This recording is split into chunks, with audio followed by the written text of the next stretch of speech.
Hi guys! So for today's Saturday vlog, sasama ko kayo sa aking pagpasok ng 8:30 a.m. class to 11:30 a.m. class. And after that, do some org work.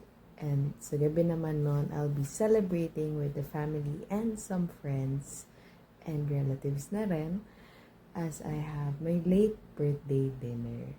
Ayan. So, I'll be doing a get ready with me then. Pero for now naman, ang focus natin ay ang Saturday vlog.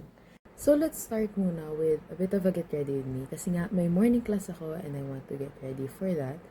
Pero, very light lang naman ang ayos ko para sa pagpasok. Especially this week. Hindi siya ganun komplikado para magtagad. Katarlo ko siya. It's yellow.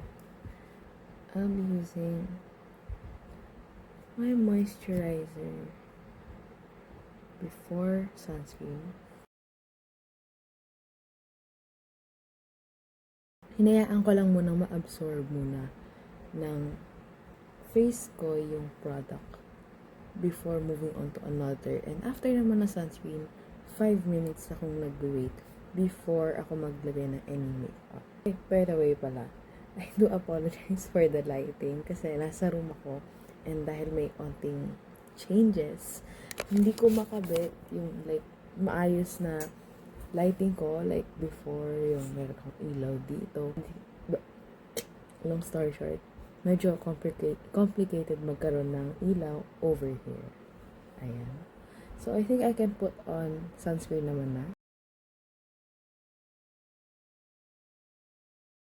So, I'm done getting ready na. Ayun na yung eyes ko.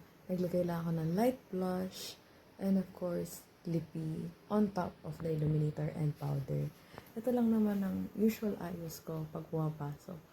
Ayoko na masyado kino-complicate kasi ano lang, kasi gusto ko lang try to vlog as much as I can throughout the pasok ko. Pero since isang class lang siya at hindi pa ako masyadong sanay mag-vlog sa loob ng campus, it might be minimal or sobrang sa background scenery lang. Anyway, I'll see you guys later. So, nasa dep na ako at sobrang ba't ko zilong yun? Oy. Ayan, so nasa dep na ako ngayon at mag-fit check na ako. Fit check! And ay, nasa school na ako. Isang klase ko at mag-start siya na 8:30 and it's currently 8:24. Sobrang kasi ay lang ako nag-feel. Tama pa ba yun? Nahihiya talaga ako. OMG. Whatever.